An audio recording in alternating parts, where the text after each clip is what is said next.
Hi, we're here today with Jamie Wicca at his home brewery. Do you have a name for the home brewery? Yes, it's called the Burbank Brewery. The Burbank Brewery, okay. I've been brewing 25 years. This is a 10-gallon system, gravity flow, natural gas. What are we going to brew today? We're going to brew a British mild. Sounds good. This is a Jamil recipe, so I hope it works out. He's a very well-known brewer. He's won a lot of medals, so I've been itching to try this recipe, so I'm going to give it a shot. All right, well, let's get to it. All right.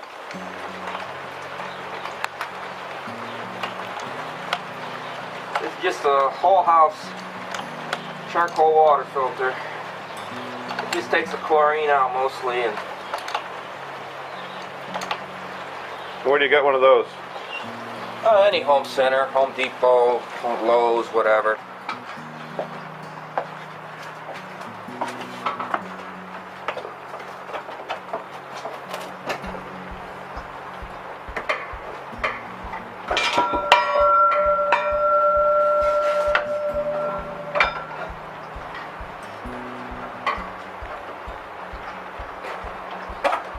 What are you putting in there, Jamie? I'm putting in some charcoal filtered water, Chicago, fresh. None of that stale kind.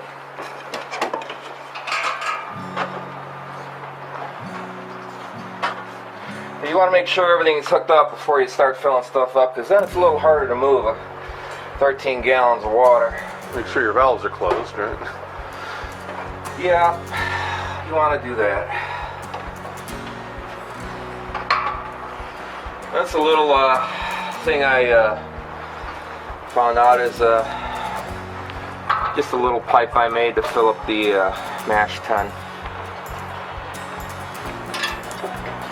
The whole system's gravity fed, so when I start filling, this is the hot liquor tank, this is the mash tun, and over there's a boil kettle. So in this case today I'm making a mild, and you really don't need a lot of sparge water for it. But you don't want to over-sparge either. So what I'm going to do is start filling the hot liquor tank with water. That's going to run down in the mash tun. That's going to run it down into the boil kettle. And that way I won't over-sparge because I already have my water, my top-up water, in the boil kettle. Alright, what are you going to do? Now I'm going to light the baby.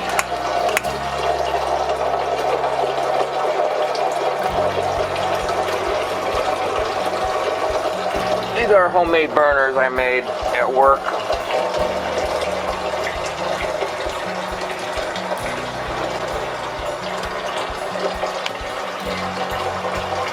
I estimate they're about 40 to 50,000 BTU. That's all you need. You could even use less. Over here. It's a homemade mixer I made. I got parts from American Science and Surplus. Couple pulleys at Ace Hardware.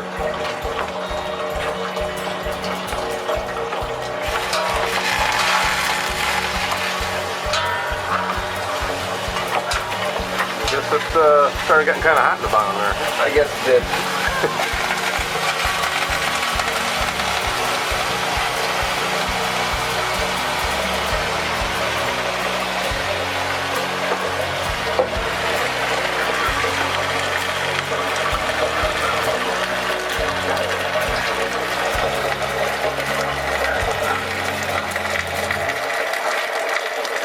There you can see the mixing paddle.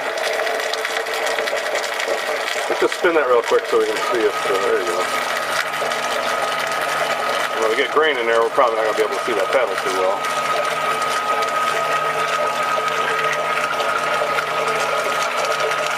And you can see the false bottom.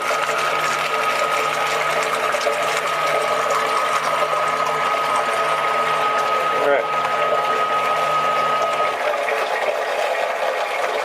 Here is a aluminum rod that I notched out at different intervals, and I measured 1 gallon, and I marked it off. This helps you keep track of how much liquor you got in the brew kettle or mash tun or whatever you're doing. 1, 2, 3, 4. I need 4 gallons in here. So I'm just going to put that in there and wait. Okay. Measured from the center bottom. As you can see here, the water is already warm by the time it's going into the brew kettle. And we're about 3 gallons right now, so pretty soon we're going to be able to shut it off and then concentrate on the mash tun.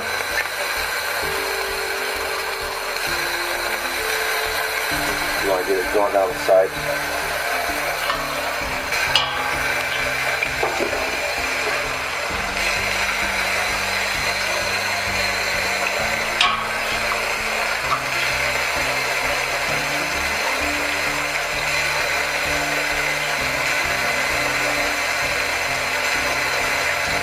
I'm going to start measuring how much water is in here.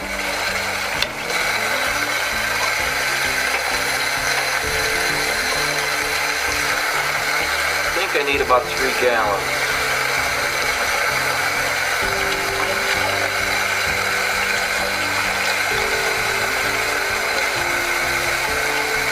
Really sounds like a lot's happening with that, those catch cups bubbling away. There's a little cup in the middle between the flames here. I don't know if you can really see it. Yeah, and that's catching the water, so don't put out the flame. It's the water vaporizing out of the center catch cup.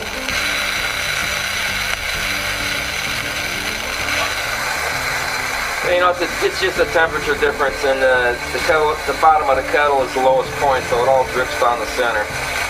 Condensating. Alright, so now that's full. So now, all we got left is a hot liquor tank to fill.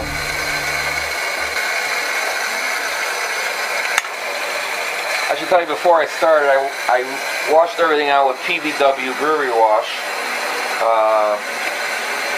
It's really a nice product. It cleans all the malt and everything out, and you get a nice fresh kettle to start with.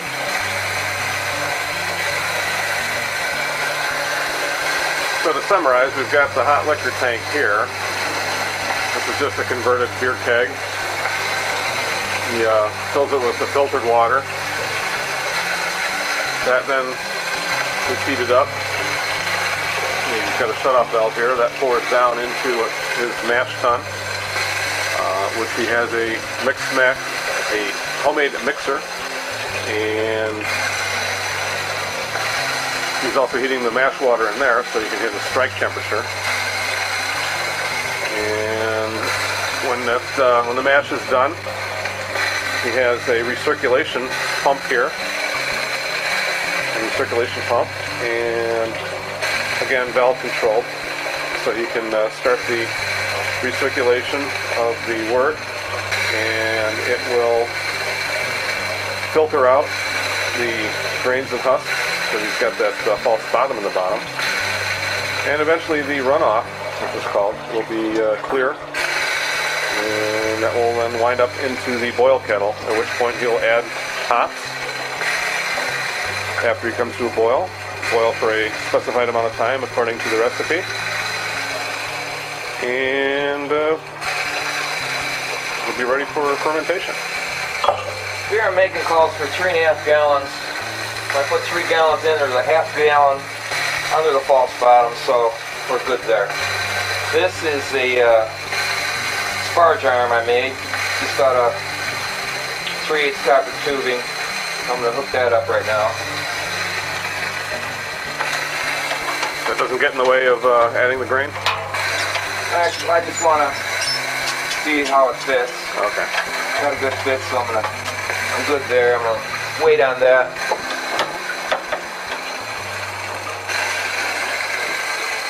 All we got to do is wait for our temperature to come up to where we want it.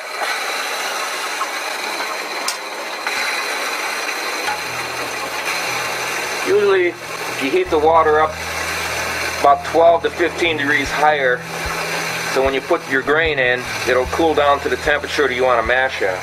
These are just little wooden covers I made with some aluminum foil on top. It should be replaced. That's just to keep the heat in the mash, right? Yeah. And then it's just insulation I wrapped around it to try and keep the heat in. And now we're going to put the pH 5.2 buffer in. It's what it is. It's phosphates, and you want a tablespoon for 5 gallons of finished beer.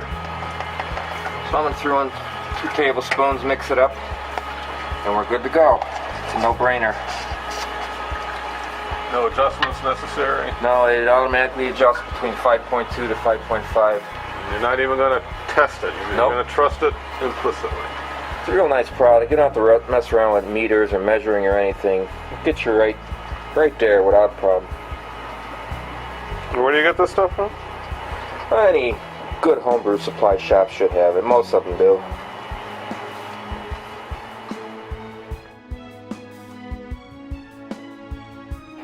We're in the man cave now, and we're looking at the brewing program I have. This is Beer Tools Pro, and we're making a mild. We're using 11 pounds of Mara solder. That's a British malt. We're using 1.3 pound of Caramel 60. That's a Breeze. That's American malt. We're using a dark crystal, which is Thomas Fawcett. It's 1 pound, 120 lava bond. It's a real nice, flavorful British crystal. And we're using pale chocolate, which is another British product. It's 200 lava bond. It's a lot lighter than other chocolate malt, and has a real nice flavor.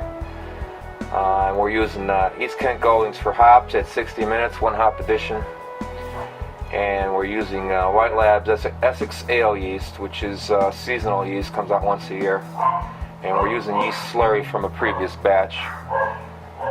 And you can go on MrMalty.com, and it'll tell you how much yeast to use and whatever way you're using, whether you're making a starter, dry yeast, yeast slurry, what have you, and it'll tell you the correct amount of yeast to use for your batch. It's real nice, free.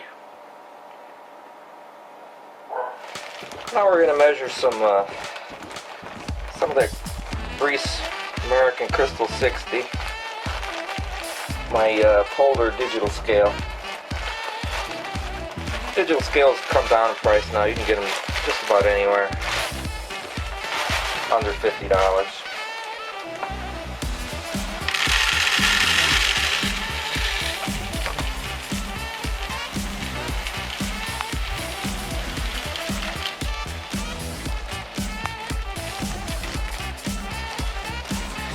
And I'm going to need some more.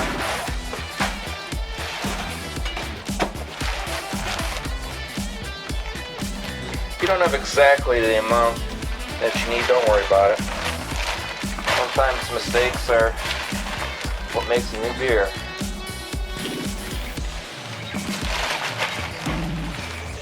You're just homebrewing after all. Yeah, like I say, sometimes if you make a mistake or you don't have something you need, and might be pleasantly surprised at the outcome. Okay, so that's our crystal malt. What we got here is a pound of the Thomas Fawcett pale chocolate malt. Actually, the color is 180 to 250. 200 about average, a little over 200. And here's a pound of the Thomas Fawcett Dark Crystal, color 118 to 124. And what else do we need? Oh, we needed the Mara solder pale malt.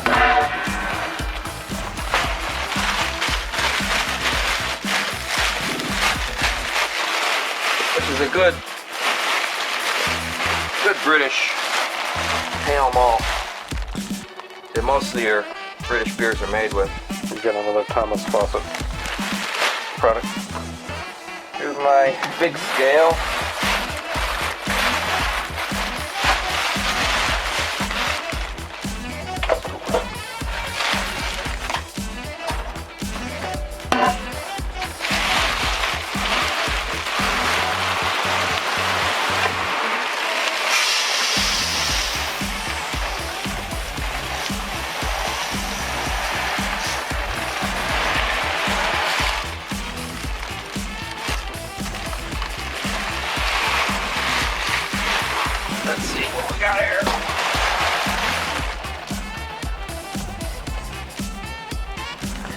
I'll be down 11 pounds on the head. I think I've done this once or twice. Yeah, it comes with a little practice, huh?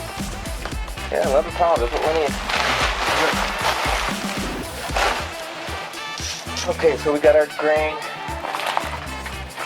This grain. And we got our crystal malt.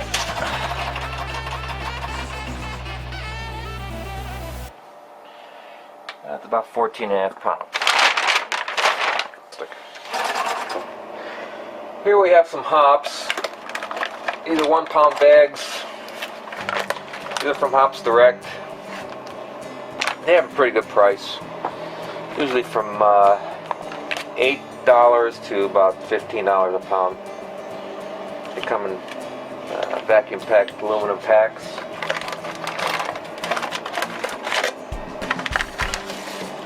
We got about 9 pounds. That should do me for this year.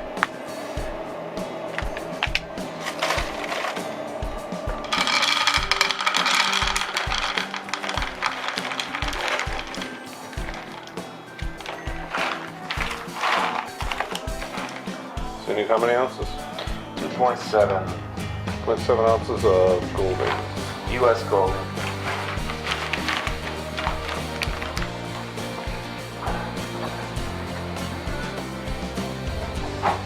This is the yeast I'm going to be using today. This is Essex Ale yeast. It's a top cropping strain. I'm not going to use all this. This is 500 milliliters. I'm going to use about 300 milliliters, so about half of this amount. This is really compacted. This has been sitting for a week in the fridge, so it's really thick. That was from a previous batch. Yeah, it's from one previous batch. The original one I made a starter, and this is the yeast I got out of the batch. So it's a week old, so you can go up to 2 weeks with no problem. Now we're gonna grind some malt.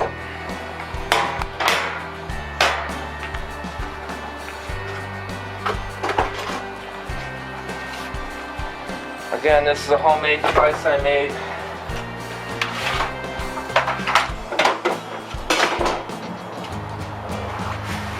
There are very small grinders you can buy that do the job just as well.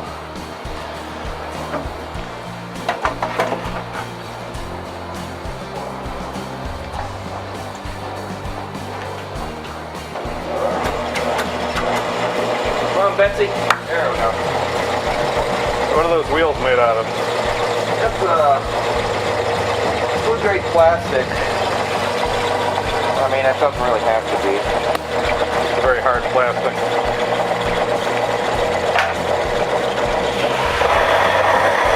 Like a crystal malt.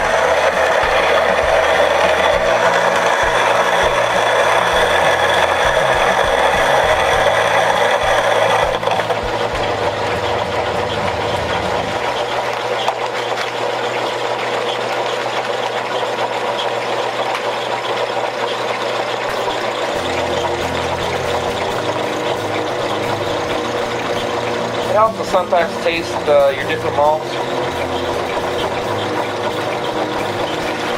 So you kind of give an idea of what flavor they contribute to the beer.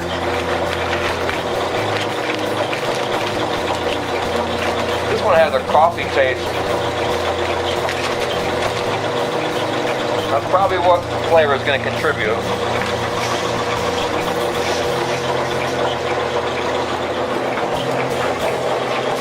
I need my speaker.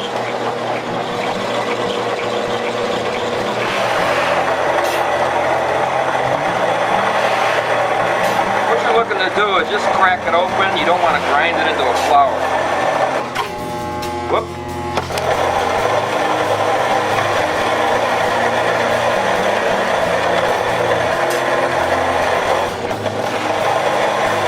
And then we had a little rock in there or something that was A little something in there. jammed up the roller.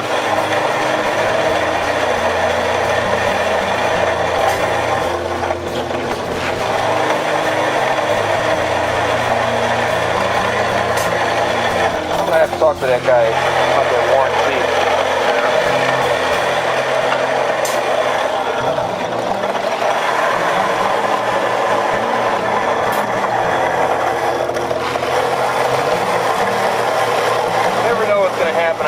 say, I mean, most of them go smoothly.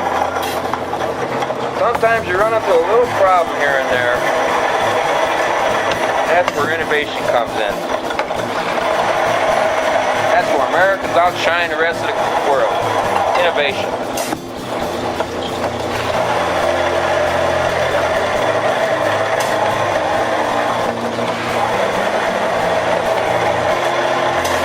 It's going smoothly now. You can actually smell the malt aroma getting crushed. Got smell-o-vision on there? You get that model, huh? That was extra.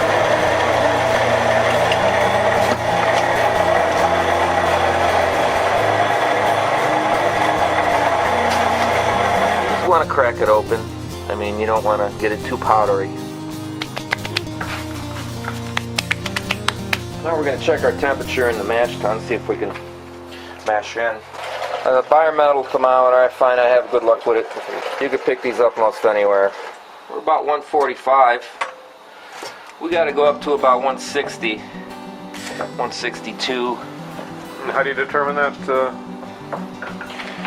Well, by experience and a general rule of thumb is you want to go 12 degrees to 15 degrees higher than you want to mash temp at. That's if all your measuring is correct, you measure the grains correctly, you measure the water correctly. But if your measurement's off, the temperature is going to be different when you mash in. So you want to make sure you measure everything as exact as you can. Now I'm going to add the digital alarm thermometer to the hot liquor tank, so when we get our temperature, we can shut off the flame. And that's going to be 170 degrees.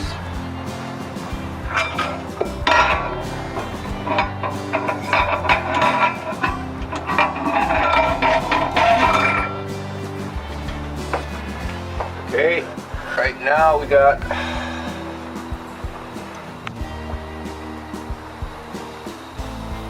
I can't read it. It's 95 degrees, 97. I got it set for 170.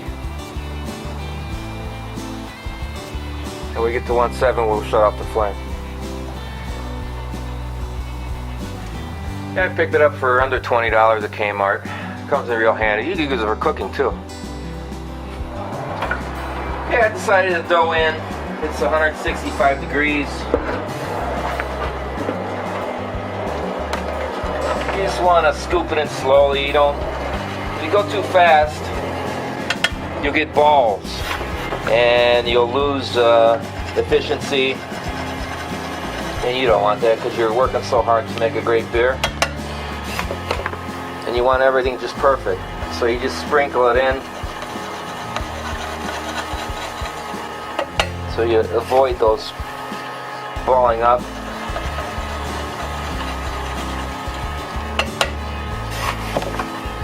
This is where that mash mixer really comes in handy, because Yeah, I found it to be quite the deal. I got the plans from Brewing Techniques. I don't know if that magazine's still around, but it's still on the internet.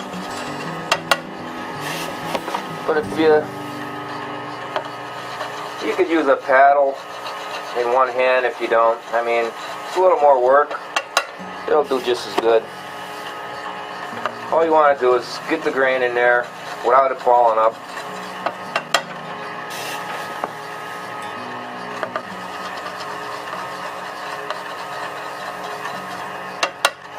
Hopefully if I measured everything right, which sometimes I don't, I'll hit the temperature I want.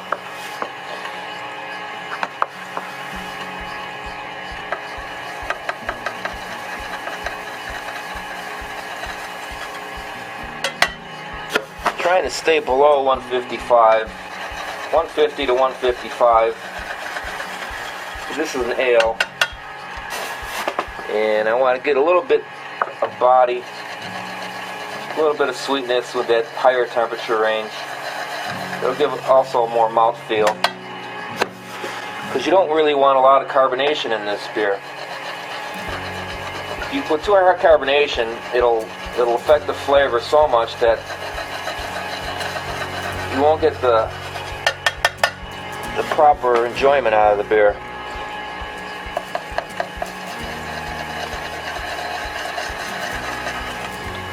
And because we have dark malts in there, it'll affect it if there's too much carbonation. Whereas if you have like a Belgian triple that's hardly carbonated with light malt, it'll be just fine. But on your darker beers, you don't want a lot of carbonation.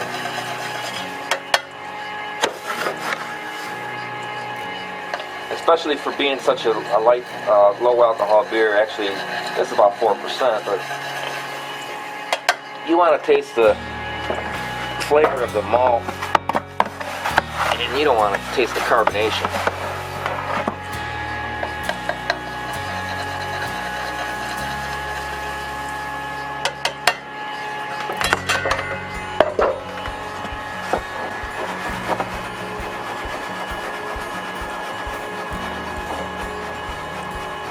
You see the inside there?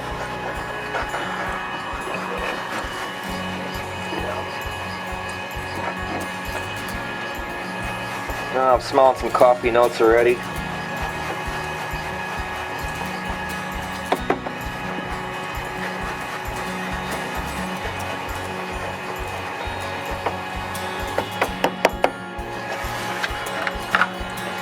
Here, grains in. Let's stir some more, get it all wet. Gotta get it going.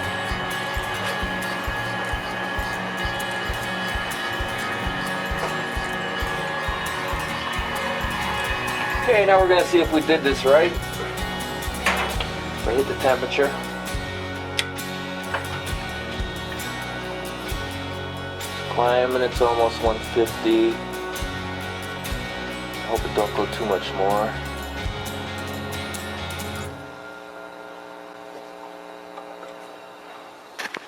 Oh, 152. Alright, we'll cover this up.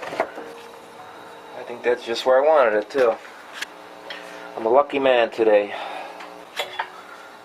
Let it rest for an hour. After 15 minutes you get about 90% of the conversion. Most people, homebrewers anyway, let it go for an hour or more to get get full conversion and maybe develop a little, get a little bit more flavor out of the grains.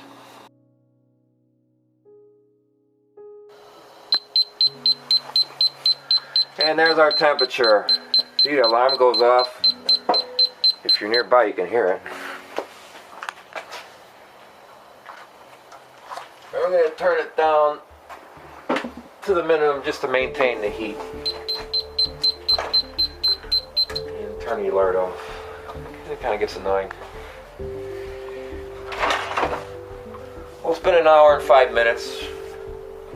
I think the conversion has fully happened, and now we're going to recirculate.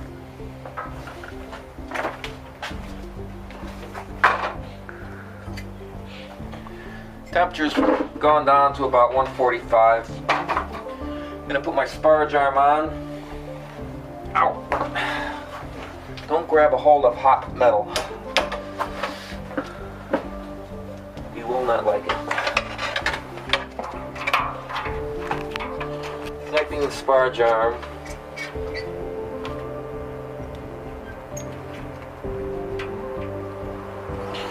If I could find a wrench.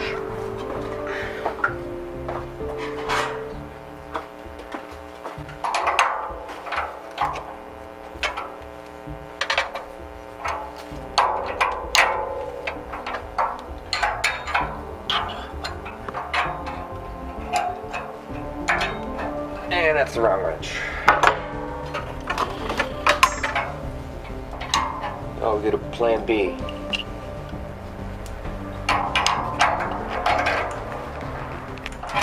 Okey-dokey.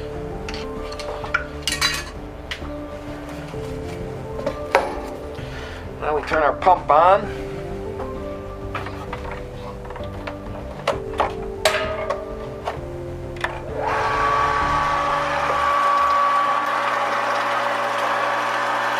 Set the flow rate.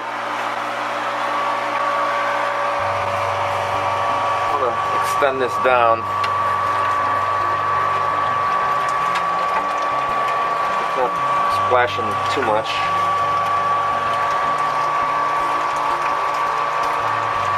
And we're going to turn on the heat.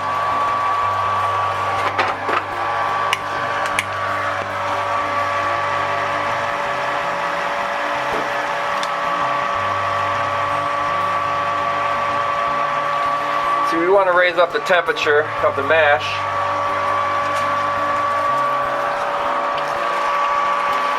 To about 170.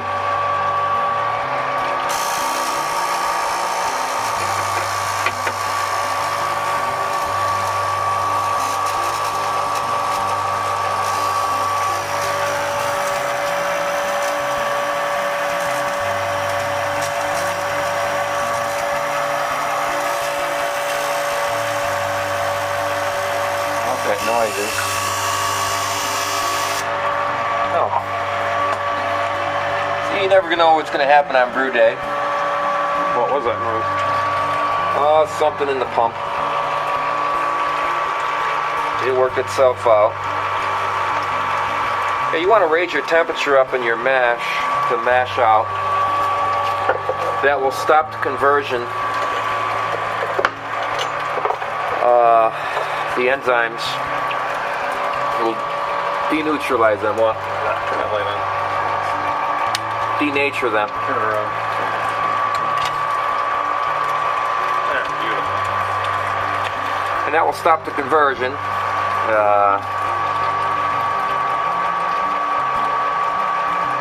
Overly converted taste will probably dry out the beer a little bit. Create some harsh flavors, which you don't want. So we're going to bring the temperature up to 170, and in the process, recirculating will clear the wort. And by the time when that about 15-20 minutes, we'll start running off into the brew kettle and be a very clear wort. With very little grain particles in there. If you have too many grain particles, it'll create an astringency, and that's not good either. So you want to try and avoid that. I'm going to put the thermometer back in, and we wait for it to get up to 170.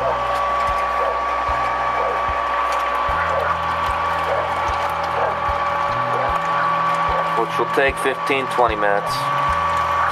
Yeah, it goes about a minute and a half per degree.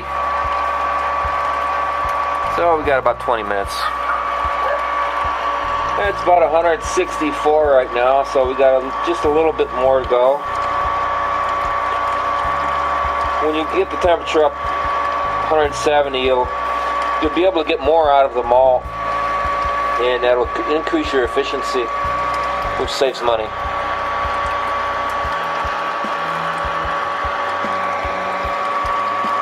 Once you calculate your efficiency properly, you'll know exactly what kind of beer you're making and how much hops to put it in and how it's going to taste.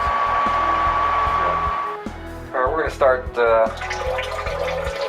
drawing off now. Just about the rate I use, flow rate.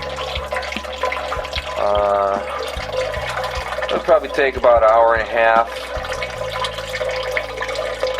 Since it's less malt than this beer. Other beers that are higher gravity will take about 2 hours. I find I get better efficiency that way than going off as fast as I can. I mean, you certainly could, but you lose a lot of efficiency.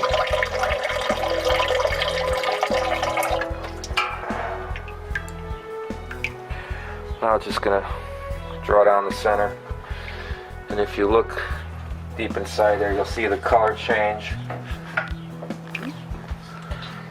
Now what I'm going to do is I'm going to start the sparge arm.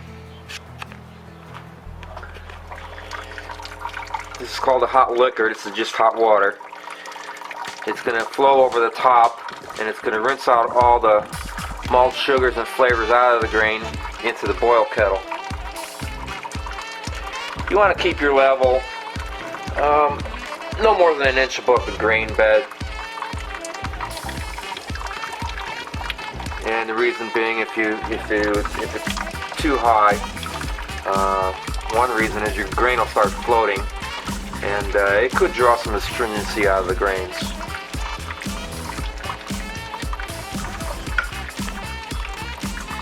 Right now we're at about 175.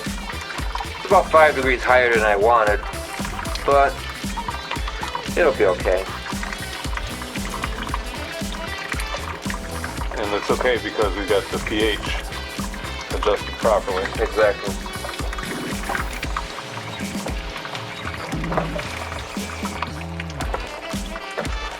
I'm going to close that up.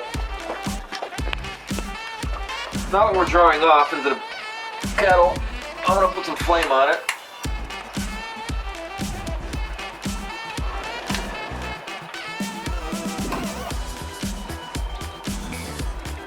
And that way, when the kettle's up to full volume, it won't take long before it'll start boiling. Whereas if we just let it drain into here and then start to flame, it'll take a lot longer. You don't want to make it any longer than you have to on brew day. In the boil kettle, I'm going up to 13 gallons because after an hour and a half boil, that'll leave 11.5 gallons. Half a gallon will be in boil kettle for shrub, so that'll leave 11 gallons. I take a half gallon off for a starter batch, and then that'll leave 10.5 gallons for a batch. Right now we're about 12 gallons. Got another gallon to go.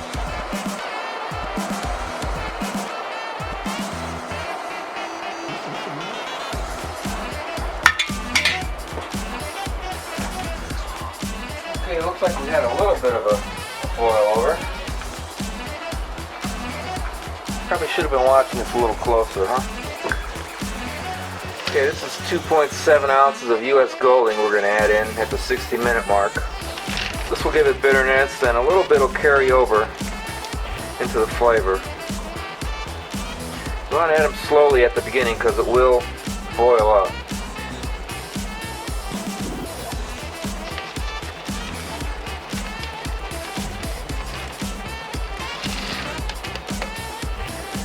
And there we go. Off to the races.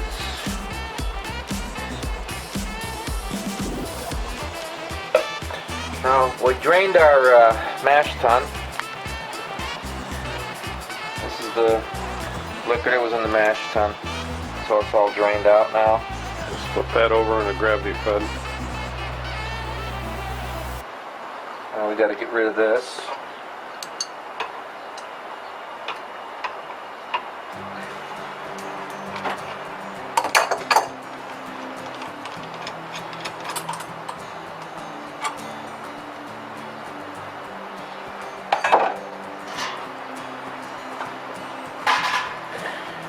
Gonna get rid of our mixer.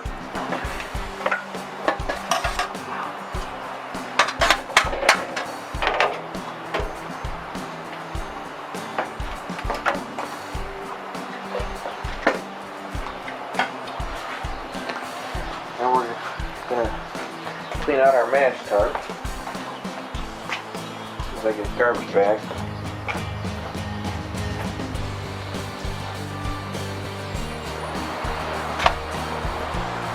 Cleaning out the spent grains.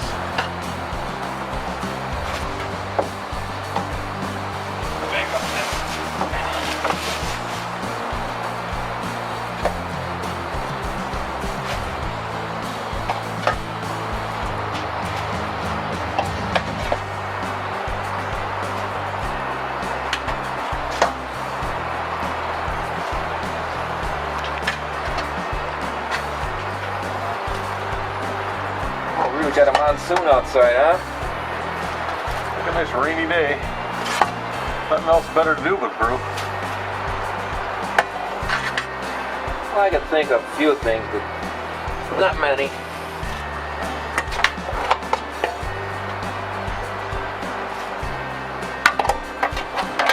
Ready? Sure.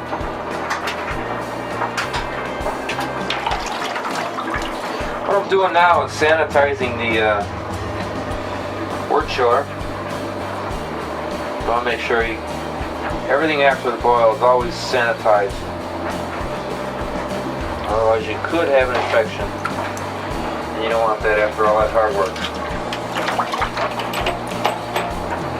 So what I use is just plain water and iodophor. You can get this at most homebrew shops, probably all of them.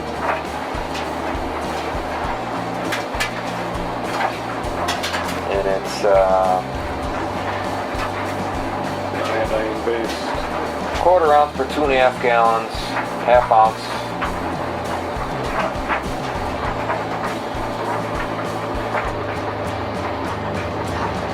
One teaspoon, 1.5 gallons of water. That's for, never use hot water. You want 12.5 parts per million iodine. So, 1/2 ounce per 5 gallons.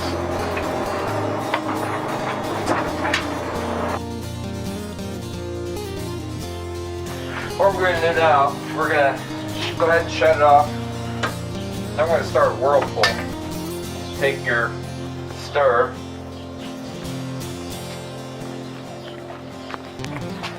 stir it up. Try not to aerate it, just get a whirlpool going.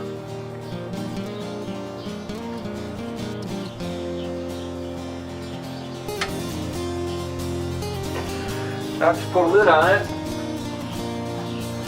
And that'll help everything go to the bottom once the whirlpool stops. So all your trough will be in the center, and then you can draw off the side, and then you won't get any shrub in your fermentation.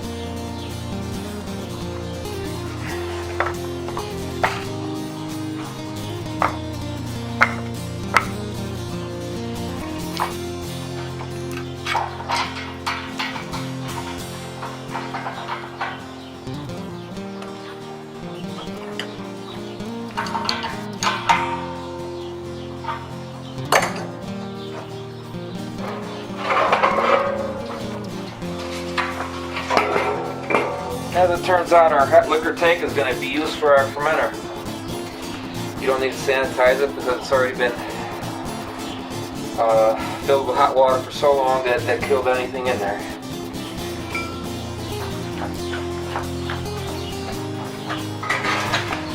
There's a little extra water in there, so we got to empty it out.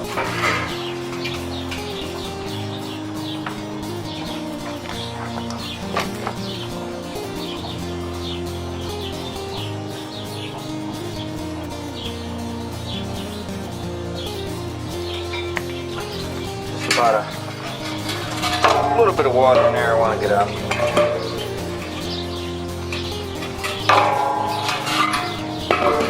Here, close back up. Custom made top. Where's it? This is the filler. Put my thermometer in the top so I can take the temperature of the wort as it goes in the kettle.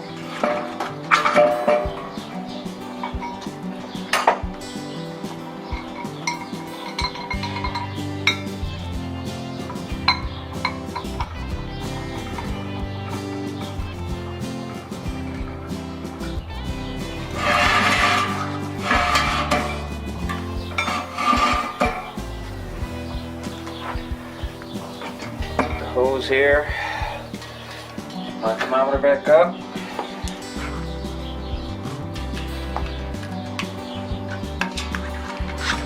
Now we got to hook our chiller hoses up.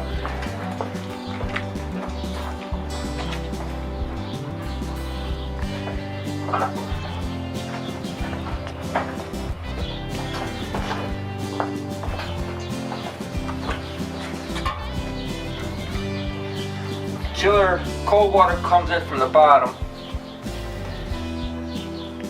and the hot water comes from the top, so it's a counterflow.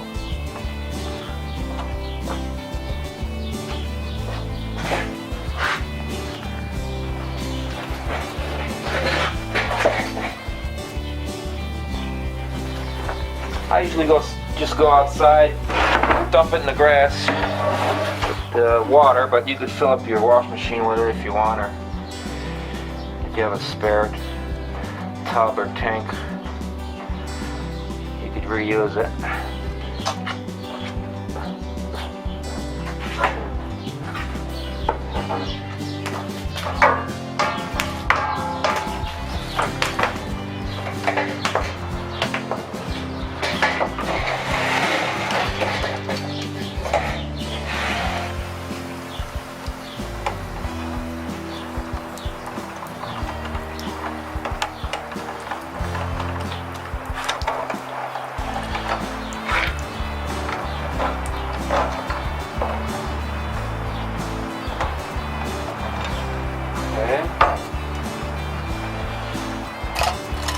Now we're gonna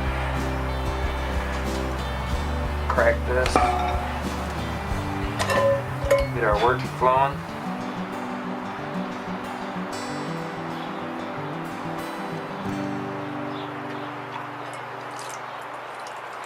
Now I usually take this when it starts coming off first, and I use it for starters for the next batch, but today I'm not going to do this because I don't need it. So I'm going to let it flow a little bit. And I'm going to go get my hydrometer and see how well I did.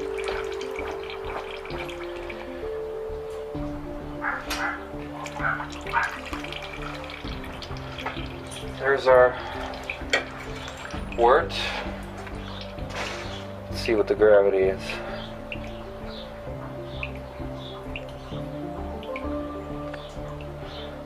Looks like about 1040, 1038, just as what we wanted.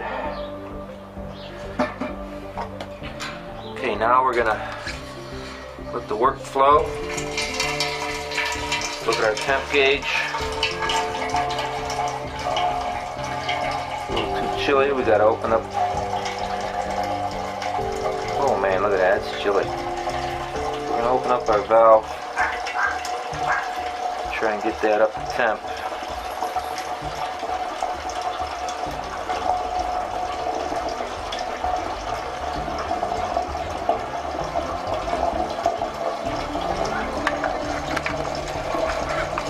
One advantage of brewing in the winter, your chill water is really cold.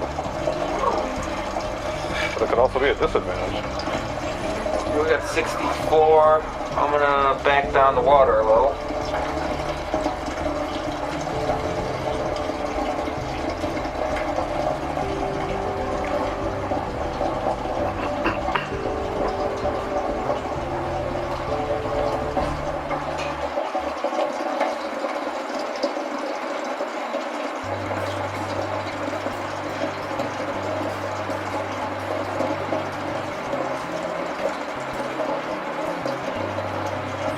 Back down some more. By finessing back and forth with the cold water and the adjusting here and the output of outflow.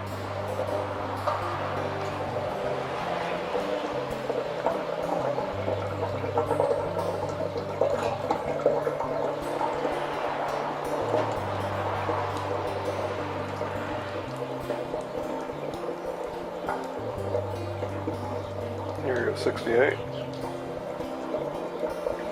Okay.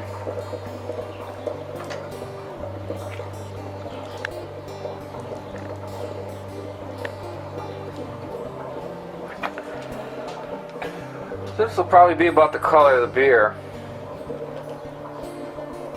when it's done. And it looks like we hit our gravity right on. So we're at the top end of the range on the gravity, on the hops, and the color is about midway.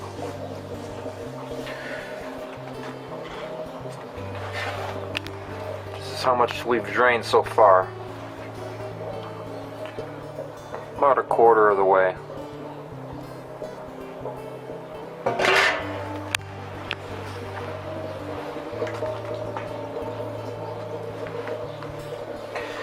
And after this is done, we'll pitch the yeast. I think the yeast is ready to pitch. What do you think, Rich? It's looking kind of anxious, I think. It's jumping out of that bottle. It's eager, for sure. Cool. Thank you, Jamie, for sharing your brewing day with us. Well, you're very welcome anytime. I hope this helps somebody. I really enjoyed doing it. I've been doing it for 25 years. And probably will keep doing it for a long time.